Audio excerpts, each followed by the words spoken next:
বিভিন্ন বাতৰি কাকত বিভিন্ন আলোচনী বা সততেই ফেচবুক বা সামাজিক ক্ষেত্ৰখনত চৰ্চাত থকা এটা নাম ডক্টৰ পৰিধি শৰ্মা কোন বিভিন্ন তত্ত্বগধুৰ লিখনি বিভিন্ন তত্ত্বগধুৰ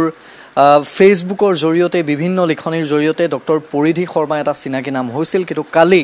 ND24 দৰ্শকসকলে জানে যে CIDৰ এটা বিশেষ গোচৰত সেই ডক্টৰ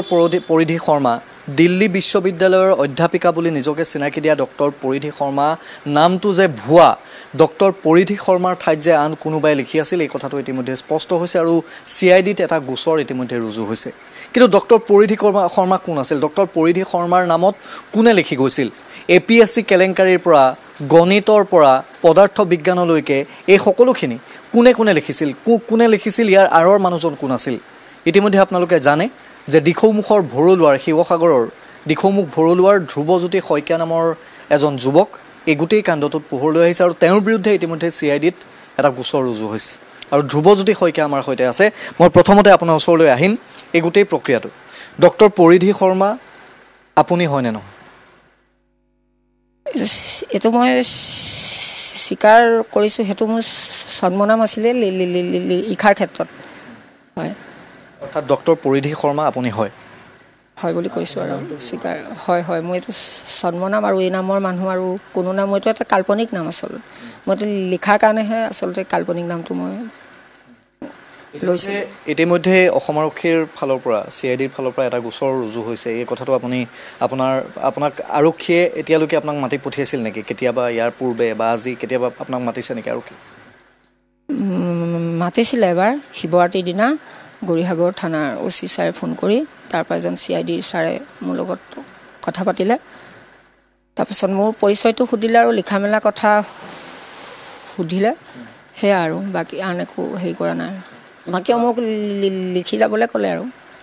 হয় প্ৰসংগটো হ'ল যে 6901686840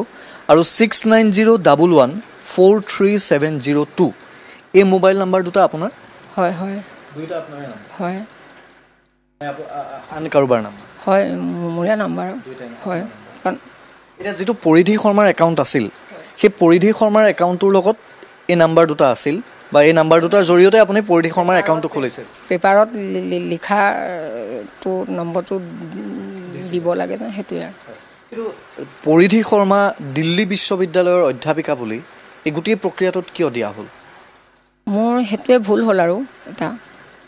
মানে গণিত বিজ্ঞান পদাৰ্থ সেইটোৱে মানে ভুল হৈছিলে মোৰ আৰু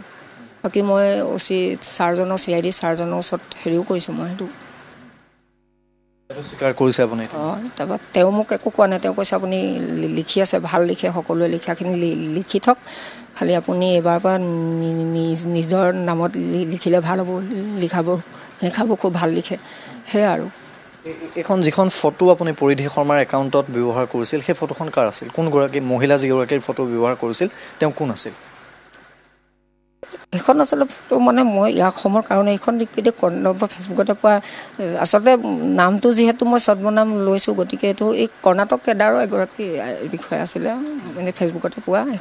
সেইখন চব আৰ্টিকুলতে ফটোখন মাত্ৰ 2-3টা লিখাতহে উলিয়াইছিলে তাৰপৰা মই তেওঁলোকক ক'লোঁ লিখাটো তাৰপৰা দিয়া নাই প্ৰতিদিন জন্মভূমি আমাৰ এখন ফটো না ওলোৱা সেয়া আৰু মাত্ৰ 2-3টা আৰ্টিকুলতহে আপুনি কিমান দিন ধৰি পৰিধি শৰ্মাৰ নামত ডক্টৰ পৰিধি শৰ্মাৰ নামত লিখি থাকিল আৰু কিমান মুঠ আৰ্টিকুল এতিয়ালৈকে বাতৰি কাকত বা আলোচনীত ওলালে আলোচনী আৰু বাতৰি কাকত মোৰ এতিয়ালৈকে 100 ওপৰত হৈছে আৰু কি বিষয়ত আপুনি লিখিছে মই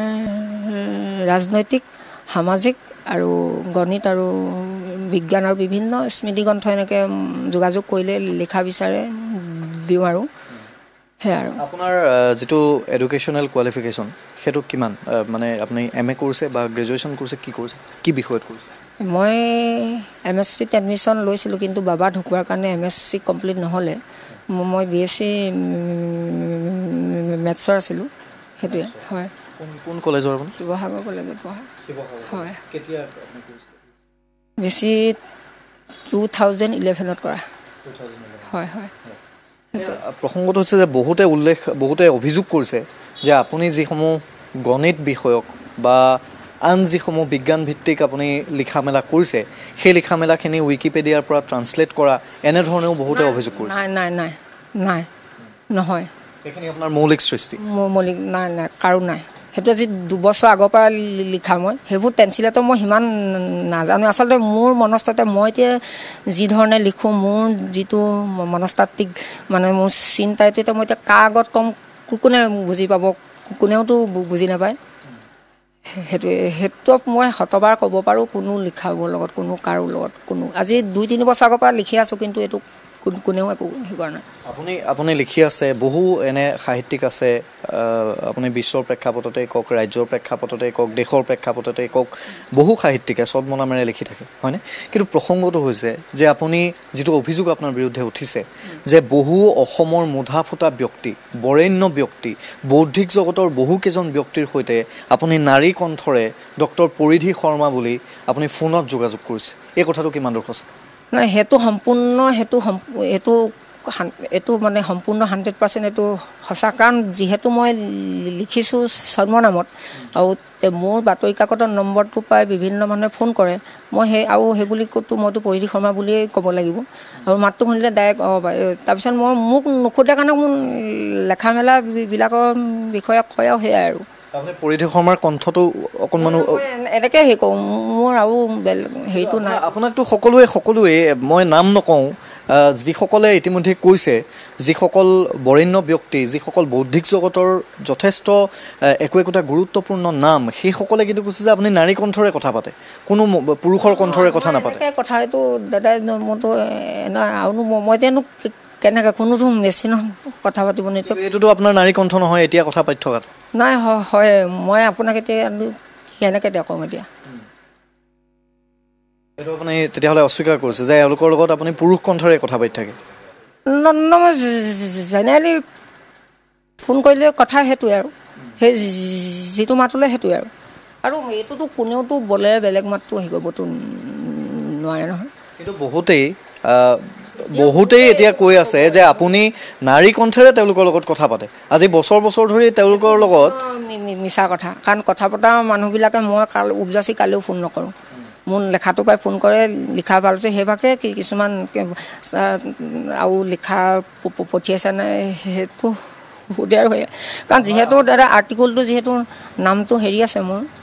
সেইটোৱে আৰু আপোনাৰ বিৰুদ্ধে আৰু এটা অভিযোগ আছে যে আপুনি বহু ব্যক্তিক বা আপুনি কাৰোবাক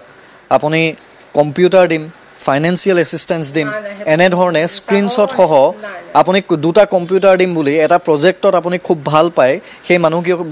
ব্যক্তিকেইগৰাকীক আপুনি গুৱাহাটীলৈ মাতিছিল আপুনি দিল্লীৰ পৰা ৰাতিপুৱা 7 বজাত মোৰ ফ্লাইট আছিল মই গুৱাহাটী গৈ আছোঁ আপোনালোক আহক বুলি তেওঁলোকে গোটেই দিনটো গুৱাহাটীত বহি আছিল আৰু তাৰপিছত আপুনি ফোন ৰিচিভ কৰা নাছিল এই অভিযোগবোৰ এইটো কাহিনীটো কি সেইটো মিছা কথা দেই মাজুলীৰ পৰা এখন পেপাৰ ওলায় দেই মাজুলীৰ পৰা এখন পেপাৰ ওলাইছিলে সেইখনত মোক উপজাচি তেওঁলোকে লিখা বিচাৰিছিলে লিখা দিলোঁ লাষ্টত ক'লেগৈ মোকতো পৰিধি শৰ্মা বুলিয়ে জানে যে এনেকৈ আমাৰ দিগদাৰী আছে মই বোলো ঠিক আছে মই যদি মই পাৰোঁ তোমালোকক কিবা এটা দিম আৰু সেইটোৱে আৰু যদি পইচা পাতি হয় মই লিখা মেলাকৰ পৰা পাওঁ তোমালোকক মানে অফিচ পাতিবলৈ মই এতিয়া লেখিকাও মোক কৈছে আপোনাৰতো বিভিন্ন চিনাকি মানুহ আছে আপুনি লেখক কেইজনমান বিচাৰি দিব মই এতিয়া লেখকো বিচাৰি দিব লাগে পইচাও দিব লাগে লিখাও পঠিয়াব লাগে বিশেষকৈ মানে লিখা পঠিয়াব লাগে আৰু সেইবাবে 50,000 টকা আৰু 2টা লেপটপ দিম বুলি কৈছিল নেকি নাই কোৱা 50,000 টকা দিম বুলি মই মতে মানে কিবা এটা সিহঁতি খুজিছিলে মই একেবাৰতেতো নিদিওঁ মই আৰু বোলো চাওঁ কাৰণ মই তেওঁলোকৰ পৰা কোনো ধৰণৰ আকৌ পইচা বিচৰাও নাই আমুকটো দিয়ক তামুকটো তেওঁলোকে উপজাচিয়ে মোক আৰু উপজাচিনো মইনো কিয় ক'ম আৰু মইতো তেওঁলোকতো লিখা উপজাচি দিয়া তেওঁলোকে বিচাৰিলতহে মই কৈছোঁ মই নোৱাৰোঁ আৰু সেইকাৰণে তাৰপৰা মোক ক'লে যে আপোনাৰতো বিভিন্ন চিনাকি আছে তেনেকৈ লেখক কেইজনমানৰ লগত আমাক যোগাযোগটো লেখক তেখেতলোকক যোগাযোগো মই কৰাই দিলোঁ এতিয়া সেইটোৰ পৰা মোক তেওঁলোকে খুব ধন্যবাদ দিছে যে আপুনি নিজেও লিখা আপুনি লেখক কেইজনমানৰ চিনাকি কৰাই হেৰি কৰিলে সেয়া আৰু এতিয়া ডক্টৰ পৰিধি শৰ্মাৰ নামত ইয়াত এখন বাতৰি কাকত আছিল ডক্টৰ পৰিধি শৰ্মাৰ নামত মই মাত্ৰ এটা উদাহৰণ দেখুৱাইছোঁ যে যিবোৰ আৰ্টিকল এয়া হৈছে অসমীয়া প্ৰতিদিনৰ এখন এটা আৰ্টিকল APSC কেলেংকাৰী তদন্তৰ লুকাভাকু ৰাইজৰ মনত এটা ধাৰণাৰ বিস্তাৰ কৰাইছে যে বহু গোপন ৰহস্য ভেদ হয় বুলি চৰকাৰে ন্যায়িক আয়োগৰ তদন্ত প্ৰতিবেদনক লৈ এনে লুকাভাকু খেলি আছে। এয়া হৈছে ডক্টৰ পৰিধি শৰ্মা। ফটো সাংবাদিক শশাংকই দেখুৱাব। এয়া হৈছে 24 ডিচেম্বৰ 2022 শনিবাৰ। ইয়াত ফটো নাই, কিন্তু ডক্টৰ পৰিধি শৰ্মাৰ নামতে এনে বহু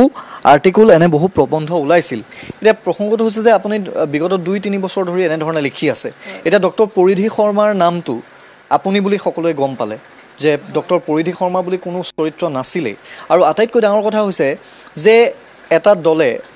ৰাজ্যখনৰ কেইজনমান বিশেষ ব্যক্তিয়ে 1907 চনৰ পৰা আজিৰ দিনটোলৈকে অসম বিধানসভাৰ যি বাজেট, সেই বাজেট 1907 চনতনো কেনেকুৱা আছিল, সেই বাজেটসমূহৰ গৱেষণা কৰিবৰ বাবে যেতিয়া এটা দল গঠন কৰিছিল, তেওঁলোকে গৈ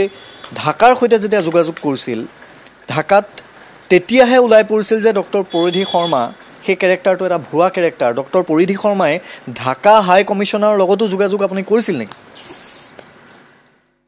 সেইটো গোকাত মিছা কথা। মোক কাকো একো চিনিয়ে নাপাওঁ। যিসকলে কৈছে তেওঁলোকেতো মোকতো দেখাই নাই। মোৰ প্ৰকৃত পৰিচয়টো লৈহে এডিটৰিয়েল বৰ্ডখনত আপোনাৰ নাম আছিল ডক্টৰ পৰিধি শৰ্মা। মোৰ অজ্ঞাতে ভৰাইছে। মইতো কৈছোঁ মই এইবিলাকত নোৱাৰোঁ একো কৰিব। তেওঁলোকে বাৰম্বাৰ মোক কয়, নহয় তুমি লিখা পঢ়া কৰা মানুহ, তুমি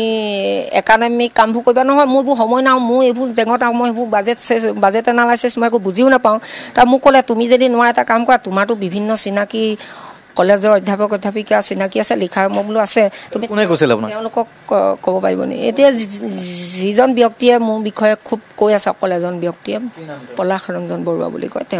তেওঁৱে মোক এইটো ক'লে যে 1907 চনৰ পৰা কৈ, আৰু এইটোতো চাবলৈ গ'লে মই বোলো এইটো খুব ভাল কৈছে। এইটো কাৰণে এতিয়া বহুত পইচা দৰকাৰ হ'ব, 20 লাখমান টকা এটা বাজেট লাগিব। এতিয়া পইচাটোকো কেনেকৈ হেৰি কৰা যায় এই বিষয়ে মোক, কাৰণ ইমান এটা ডাঙৰ প্ৰজেক্টৰ কাৰণে মই প্ৰকৃত মানুহটো কোন উলিয়াই ল'ব লাগিছিলে, যিহেতু তেওঁলোকে মোক দেখাই নাই। যদি মই পৰিধি শৰ্মাত তেওঁলোকে ভাবিছিলে তেওঁলোক তালৈ গৈ পিনি বা মোক ক'ব লাগিছিলে যে আছোঁ আমি, কাৰণ মোক নেদেখাকৈ নজনাকৈ মোৰ নামটো তাততো মইতো দিবলৈ কেতিয়াও কোৱা নাই। এতিয়া এই বাতৰি কাকত যিসমূহত আপোনাৰ প্ৰবন্ধ ওলাই থাকে, প্ৰায়ে বহু সংখ্যক আগশাৰীৰ বাতৰি কাকততে আপোনাৰ নাম ওলাই থাকে, তেওঁলোকৰ কাৰ্যালয়ৰ পৰা আপোনাৰ সৈতে যোগাযোগ হয় নে নহয়? তেওঁ যিটো ফোন নাম্বাৰ আপুনি যিটো ব্যৱহাৰ কৰি আছে, তেওঁলোকৰ সৈতে কিবা যোগাযোগ আপোনাৰ হয় নে নহয়? নে আপুনি যেনেধৰণে দিয়ে আপোনাৰ নামটো পাই তেওঁলোকে প্ৰকাশ কৰি দিয়ে? এনেধৰণে দিয়া, মই মেইলত পঠাওঁ আৰু কেতিয়াবা হোৱাটছআপতো পঠাওঁ। কথা বতৰা সেনেকৈ সাংবাদিকৈ মানে সম্পাদকৰ লগত হোৱা নাই আৰু কোনোদিন হোৱা নাই? নাই এনেই 2-এদিন কেতিয়াবা লিখা পালে মেছেজ দি লিখা বিচাৰি ফোন কৰে, বা লিখা বিচাৰি ফোন নকৰে। তাৰপৰা লেখাটো পঠিয়াই মই চাওঁ, মই লিখা এটা দিছিলোঁ পালেনে, পালোঁ, বছ এটা কথা। বাকী এইবোৰ ঘণ্টা কথা পতা বুলি যে কৈ আছে সেইবোৰ সম্পূৰ্ণ, কাৰণ কোনেও নেপাতে। আপুনি কোন বিশেষ বুদ্ধিজীৱীৰ সৈতে আপুনি যোগাযোগত আছিল, বা কোন সাহিত্যিকৰ সৈতে, বুদ্ধিজীৱীৰ সৈতে, ৰাজ্যখনৰ কেনেধৰণৰ ব্যক্তিৰ সৈতে আপুনি যোগাযোগত আছে? ফোনত ইয়াত লিখা মেলা কৰা বিভিন্ন হেৰি আৰু মানে প্ৰথম কলম বা সম্পাদিক, আৰু চবৰ লগতে নহয়, কাৰণ যিসকলে প্ৰবন্ধ, আৰু মই যিহেতু লিখা মেলা কৰা মানুহৰ লগতে প্ৰায় চিনাকি হ'ব আৰু সেনেকুৱা। এতিয়া ডক্টৰ পৰিধি শৰ্মাৰ নামটো আপুনি কি কৰিব? ব্যৱহাৰ কৰি থাকিব নে অন্য কোনো নাম ল'ব, নে নিজৰ নামত লিখিব? বহুতে মোৰ যিখিনি লিখা পঢ়ি ভাল পায় তেখেতলোকে কৈছে যে পৰিধি শৰ্মাৰ হাতীয়ে কোন হয় সেইটো আমি জানিবলৈ নিবিচাৰোঁ কোনোদিন, মাত্ৰ লিখাবিলাক লিখি থওক। আপোনাৰ লেখাবিলাক কোনো ধৰণৰ, আৰু কেইবাজনো বিশিষ্ট সাংবাদিকে মোৰ এইটোৰ দ্বাৰা এতিয়াৰ কমপ্লেইন, এইটো আজি বহুত দিনৰ পৰা যে 6-7 মাহ জুৰি এইটো চৰ্চা চলি আছে। মাজে মাজে চাইলেণ্ট হৈ দিয়ে, কাৰণ যেতিয়া মোৰ পক্ষে যিসকল বুদ্ধিজীৱীয়ে কয় যে এনেকুৱা আমি তেওঁক চাব নালাগে, লেখাটো চাওঁ, গতিকে তেতিয়াতো আকৌ কালি এতিয়া হঠাতে এজন সম্পাদকে মানে এষাৰি কথা লিখিলে, এগৰাকী প্ৰতিভাৱান লেখিকাৰ অপমৃত্যু বুলি। সেইটো সম্পৰ্কতহে তাৰ পিছতে পলাশ ৰঞ্জনে এই কথাটো উলিয়াই, তাৰমানে প্ৰতিভাৱান লেখিকা অকল ময়ে হ'ব পাৰোঁ নে, আৰুতো অপমৃত্যু বুলি দিছে, আৰু পুনৰ নতুন ৰূপত লগ পোৱাৰ প্ৰতিশ্ৰুতি সেইটো পায়। এতিয়া আপুনি নামটো সলাব নে কি কৰিব? চবে মোক বন্ধু বান্ধৱসকলে চবে কৈছে এইটো নামতে আপুনি লিখি থওক, আপুনি কোন হয় সেইটো আমি কোনোদিন জানিবলৈ নিবিচাৰোঁ আৰু দৰকাৰো নাই, কিন্তু আপোনাৰ লেখাবিলাক জৰুৰী, লেখাবিলাক সমাজৰ কাৰণে সদায় ভাল। আৰু আমাৰ ল'ৰা ছোৱালীয়ে গণিত বিজ্ঞানৰ বহুতখিনি কথা গম পাইছে, মাত্ৰ আপুনি লিখাবোৰ লিখি থওক, কাৰণ কথাবোৰতো কোনোবাই ক'বই লাগিব। আৰু আজিকালি এনেকুৱা সময়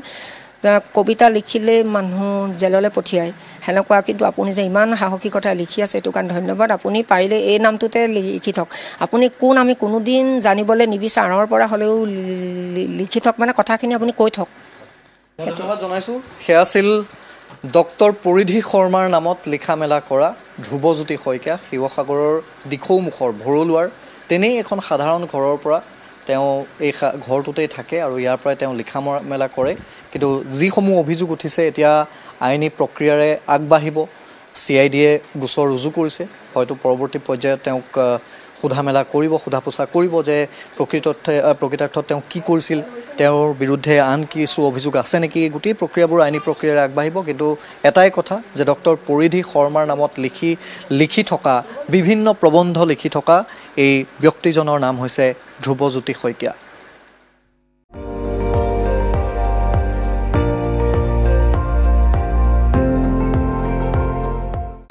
আপুনি চাই আছে ND24, সৰ্বশ্ৰেষ্ঠ নহয় সৰ্বোত্তমৰ দৌৰা।